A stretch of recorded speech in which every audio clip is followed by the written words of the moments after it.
Mike, as you go through turn 2 onto turn 3, then it's turn 4, 5, the front though, already blasting away. Marc Marquez under pressure from a revitalised Valentino Rossi. Actually, this best bike all weekend, hasn't it, the Suzuki over the bumps, but I just think it's Rins is very, very well, we are racing for second, which is, it's hard to believe that they would say that, but that's what I'm being told. Rossi is always of Jack Miller. Jack Miller, these two mates, Crutchlow and Miller, very close friends. Miller's look live.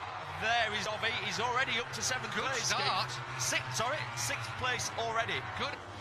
We know the thing grunts up the hill, so it maybe just managed to pull him. But you know how clever he is. He put himself. Done any laps in these conditions. No one's put any more than 10 laps on a tyre, and that was free practice. Team and broke it off, and Davide Tonozzi lost his rag completely over that. Right in the mix as well. I'm going to blow me brains with this one. Down at turn 11 we go. Onto the back straight. Point warrior, Cal Crutchlow. He should not even be able to walk, let alone ride as well as he does. Brilliant. Come on. Paul Espargaro in 9th place. He's got Petrucci behind him, and Quattararo's in there. Bagnaya's there as well. Bagnaya's and Aleix Espargaro drops out of the race. Bit of a disaster. He's looked good this weekend as well. Yeah. So Marquez eases away. It was 0.6. It is 0.6, sorry, now. It was less. The second outside his best race pace of 2014, when the track was in much better order than it is now, and that's where state and shape this bike and this bloke is in around here. So dominant. It's on the ones that, like, usually the anti-clockwise tracks, he loves left-handers. This corner here is real, it snaps from side to side. Look at Cal Crutchlow, all over Valentino Rossi. Lots of banter down in pit lane. Yeah, good fun on Thursday.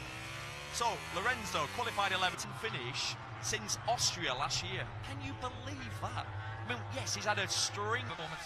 2:04.3 it is now. So, Marquez is just relentless at the front of this. Dovi in 6th still, Vinales 7th. As we look down the order, and then we've got to put it with that. Look, jump start. Right through penalty. Joan Mir and Maverick Vinales. To make that start, to get it dead right. Vinales is nervous, we know what he's... Is it somebody different analysing these starts? Because that's too much of a coincidence for me. That's a ride-through penalty. If you've stopped by the time the lights go out, there is discretion to negate your penalty.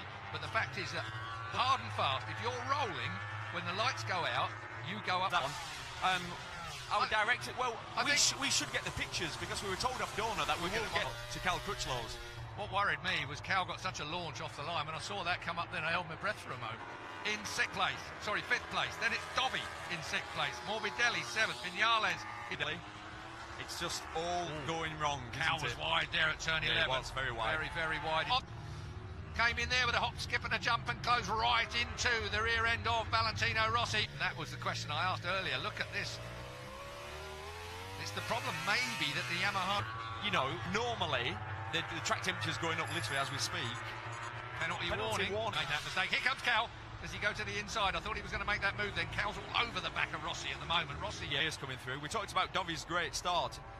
He was up into 6th place on the first lap. He's dropped down to... Let's have a look at it. Here it is. Watch for him. If he's rolling when the lights go out, he's going to go drive for Dorna. Because that's the... down! There's gone Cal Crutchlow. Crutchlow has crashed out. Set yourself up so well for the back straight. Get it all dead right. Cal Crutchlow. Let's have a look what the mistake... Didn't want to run out wide, so he hadn't got it turned and squirted on. He didn't want to lose contact with Valentino Rossi away. So, Cal Crutchlow, disaster for him. Lets Rossi off, though. He's in. Had to, wouldn't it? 3 laps you've got to be in by, otherwise you cop a black flag. Penalty loop. So he's done the penalty loop by mistake. Yeah, and he's got to do a ride through. That's the penalty loop at 13 and 4. Wait for it. Here it goes. He's rolling. Oh yeah, by a long way. Yeah, by a long way. A proper jump start there. I will not make that mistake again. Do you know what was funny there? Wayne Rainey and Kenny Roberts, of course, they were used to having the third bike on the bike point. He's not trying to second guess the lines. He goes when they go out, but that's...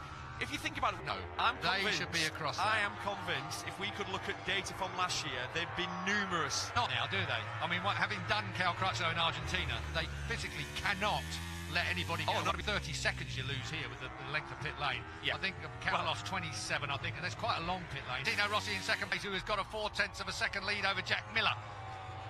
Question is, who through the weekend for? The man who I'm worried for is in 3rd place, Jack Miller. The fact that he's on the soft front and his mate at turn 11. Watching the race from there. On board, Marc Marquez. place, we've got Frankie Morbidelli, who I spoke to on the grid. He's come from 10th. Remember, on the Honda. And Quattararo for that team. I think that team are doing it. They hired the really fresh out the box, all new bits, all new workshops, all new everything, and they've gelled straight away from the... No disrespect there. No disrespect at all. You just wouldn't expect. It's a brand new team. Not getting through FP1 and 2 when they knew the rain was coming for FP3, so they left themselves. Natty boys dropped the ball, and with the amount of intelligence there is in that camp. Yeah, I think though that it came down to this. It just squidges. It's like this. He did exactly what Cal didn't. Yeah. He picked it up. Marquez has done what we predicted he could do. He's down again. Marquez has gone from one side of the bike to the other. It's turn 12. It's been the nemesis of everyone here at some stage in their career. Oh, and they still cannot start that. And he's down for a third time. Well, it's best qualifying in the USA since Laguna 2009, and now Valentino. American Grand Prix. Look at that, 46, 93's out. That's on his team community. First crash he's had since Qatar. We normally see him crash in practice. He's had Deckard, who's always got late race pace. Incredible, he came from 16th to 5th at the last round in Argentina. Valentino Rossi leads. The legend that is Marc Marquez has just been extinguished around. Excited just yet, I think, is the thing we're looking at here. This place will... Marc Marquez drops to third place. Rins is right there as well. What a championship. Works on his race pace. Valentino Rossi has normally got a motorbike that's good at the end of the race. And Kel Carruthers then 250cc world champion before the rest of the crew that have been working on it when they were putting all the garage together.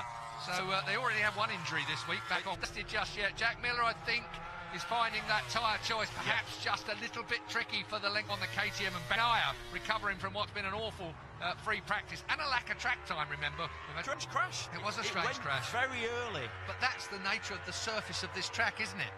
We'll do lots of laps this year. He'd gone with a medium front. Normally they'd go for a harder compact. Here in the Circuit of the Americas, 2008 Indy was Lorenzo. The man who never crashes, so all three factory Hondas down. Yes, he's crashed. Oh, that's the second time. Remember, the chain jumped off in qualifying of his number one bike. He had to park it at the end of pit lane and lower leg department. Still Valentino Rossi leads, but that Suzuki is keeping pace. To do something just a little bit special. The 23-year-old from Barcelona, 33 MotoGP. Here's Dovi, got Morbidelli all over him. Yeah, Dovi's got past him on this lap. And not much faster than him. Exactly. He might be able to raise his game on that M1. Well, and also it's a day. Suzuki, Davide Brivio and the rest will be absolutely... He's going for it. He's definitely going for it through that flip-flop. I mean, there's no way you're this close and you're a motorbike racer. And they're both on the same tyre, so it's not going to come down to someone... You remember a few years ago, tyres that are the spec tyres for MotoGP. Valentino Rossi versus Alex. I question but he couldn't do anything else, Marc Marquez. He can't do anything else. No, I know. Here we go. We're going to see the crash. So then, did it? Yeah, he was out too wide, wasn't he? He was heading for too wide. And again, even with the weight up front, he couldn't do anything with it. So heartbreak for Marc Marquez fans. It's incredibly bumpy, but the actual surface, the grip level is so low around here. I'll tell you how low. The guy who crashed first, he said he's a very good rider. Yeah. You know, he's no mug. And the other rider who crashed was... That's because he wasn't fast enough. Yeah, so... And here's Maverick making his way to Beryl Abraham. Next up is Tito Rabat on the 53 machine. Trouble is on that snake, he just can't find them and tick him by. He'll go past on the brakes as we come over 9 through 10 and down towards 11 into the break. Went through. And Carol Abraham thought, yeah, well, I'm going to come through with you as well, and he's taken Tito. Don't see much of Carol Abraham. Mile behind the number 1 KTM of Pol Espargaro. Yeah. He expected more. The words were, we thought he'd get up to speed quicker than he has done. Yeah, that's just, in my view, that's just wrong. Performing so much better, that's when your argument falls apart. The only argument to back that up is you'd say, it's either good or bad. That's either we're going to reduce some power, or we're going to really wind it right up. It's got to be... No, or a little bit more. You'd assume a little bit less. That's normally, you start with as much power. They were a bit lively over the hill, and it hits a rev limiter. And that can create, exploding motors. I was looking through starting from the back of the grid later on in the season. If that's the case. If you use an extra engine, you'll be getting a penalty. 20 on this massive Circuit of the Americas track. Rossi leads, comes to the line. It will be... I think, would you say that as well? Yeah, I would do, because in this situation... I think he's not a lunger. 5 seconds in front of Andrea Dovizioso. Well, he's been the best Ducati all weekend, bar none, hasn't he? If he wins there, he'll know there's a big gap to third place. If you Rins now, you'd have to just stay waiting for a block pass on the last lap. I think Rins is clever enough to do that. To think that one through. 4.5 laps to go then. Absolutely fantastic, enthralling as well. And he's going to unload that Yamaha on the last couple of laps. Davide Brivio looking extremely tense. And that was 2016, was it? It was. 4 laps to go. They had more engines, they could test more. This year they've lost all their concessions. It's a level place. It's not got the biggest budget. Look at the side of the bike, it says Suzuki. They don't have the massive sponsors. Here we go! He's under a comeback. Valentino Rossi goes second place in. Rins out front. There is a whole host of legends that are going to be on the poster. Will be up there. But where will Rins be up there? Will it be top step? Will it be step 2? Will it be the room? Yeah, he just checked up. He could feel him coming up the inside. And let him go. Yeah, give him the room. And now if you... It is looking absolutely superb for Alex Rins. Rins then on his way. Still a long straight away here. Rossi went to the inside, but it looked too hot. Rins saw him coming. Makes the cutback. Rossi has to work at top of the hill. Bottom gear. Dropping down through the order. This is a third place man. Jack Miller still there. Looking comfortable in 10th place. A slip behind Taka Nakagami now. Rins. Can he do it? Squared off by Maverick Viñales, his nemesis, who took all the glory. And from that moment, grafter. And if you want to win at this level, you've got to work. He hit the apex at Nakagami, the 30 who's just gone past. That seems to me to be putting Iannone in a bit of a tiz because he's beginning to... Never, I thought he was just going to sit back. But with his body language, you can see Valentino climbing all over the motorcycle. So, Rins on that Suzuki. That's Miller going through the same corner, even if he doesn't make the pass on Miller. So, Dobby, how typical of the professor. The main man, Marquez... He's 2 seconds behind him now, 2 laps to go, and he's running a second a lap quicker. Can you believe they're gone? But he'll be breathing now. This is a physical track. I'm not saying he's not fit, but there's a lot going on. I wonder what difference that's made to the gap between the 2 front runners. Yeah, he's got up point gearboxes on all of them.